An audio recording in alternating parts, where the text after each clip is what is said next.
I looked below me, down into the depths, and began to walk across the surface of the water. The waters were vast, stretching out before me. So many faces, so many souls, so many buried below.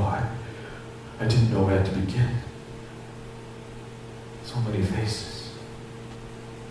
So many faces.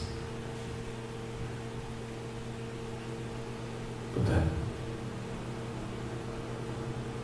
one small soul caught my eye, and I froze. That face. I know that face. I've seen that face, but a face no longer twisted in fear. She is now smiling. Smiling up at me. Does she know me? She raises up her hand, small hands, reaching up to me. Yes, child, reach up to me. Reach up to me and I will save you this time. I will not hurt you. Oh, dear child, please, forgive me for what I did to you. Come, reach up to me and I will pull you out of there.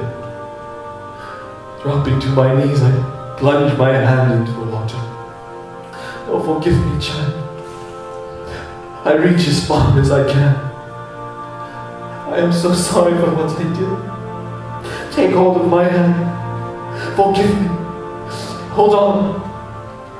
I won't let you go. I grasp onto her tiny hand and I pull her up, raising her out of the green mine, up out of the river of death. I place her feet firmly on the water surface, and she stands before me, this precious little girl whom I trampled down.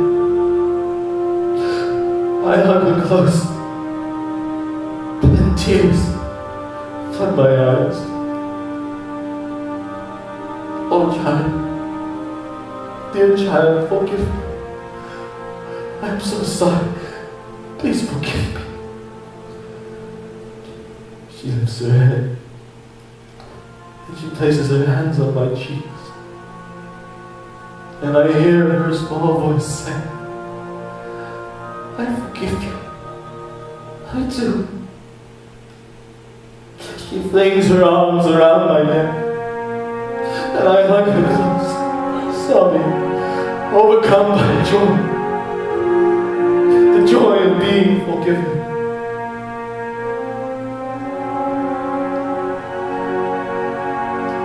But I cannot remain in this happy embrace for long.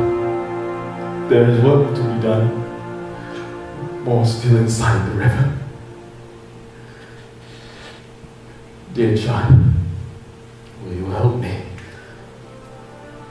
She nods her little head and smiles, takes hold of my hand, and together we started walking across the surface of the river, searching through the depths. And we too began raising up buried souls. I raised up one, and then she did the same. I raised up two, and she raised up two more. She was a good little fisherman, and soon outpaced me. All around us, prisoners were being raised up, released from the mire of their captivity. As soon as one soul was freed, they in turn reached into the water and freed 20 more. And then that 20 reached down and freed 20 more. And so on, until the surface of the water became quite crowded. The little girl at my side, she suddenly squealed excitedly, Look! Look! I see him! I looked through the crowd, and there came Yeshua striding towards us, his face shining with compassion, joy, and grace. Yes, that is him. He's my friend. Shall I introduce you to him? She nodded happily as Yeshua came walking up to us.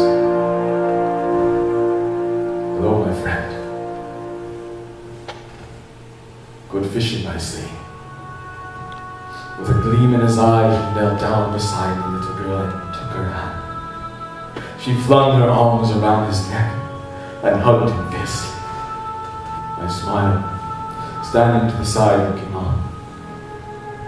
No introduction was necessary. He held her tightly for a moment and then, with a great reluctance, untangled himself from her embrace and rose to his feet once more. "Come," he said, "the day is not over. There is more to do yet." Yeshua turned and began to lead us down the river. By now, the surface of the river was crowded with thousands of people, tens of thousands, millions, maybe even more. We marched downstream, raising more out of the river as we went. Then we came to a place where the banks on either side began to steepen. The river snakes through a short, narrow gorge, then widened a bit. Wider, widened again, wider than any place I had yet seen. It was here that the river ended. It butted up against some kind of dam, a gateway that held back the flow, all but a thin layer of translucence which washed over the top of the dam, cascaded down into a wide chasm, down into depths of unseen darkness. I had but a moment to glance at this before Yeshua turned and led us away to the right, where the bank of the river gently sloped uphill to the crest of a broad, barren ridge. Here Yeshua led us out of the river and onto the rocky shore. I stepped from the cold, green waters of the river, and we began to climb the barren hillside. The hill was not steep, and we soon reached the top. And there, down in all the barren valley, a familiar sight met my eyes. The tree of life. It had returned, but something was different. The tree had grown larger, it seemed, and a demon host had grown as well. There were thousands of black creatures now, thousands upon thousands darting this way and that, frantically fighting to reach the tree. But still only one defender held it at bay. A lone angel, a blur of white fire, whirling and clashing. The demons could not subdue him. But there were so many, and more were coming. How long could he endure?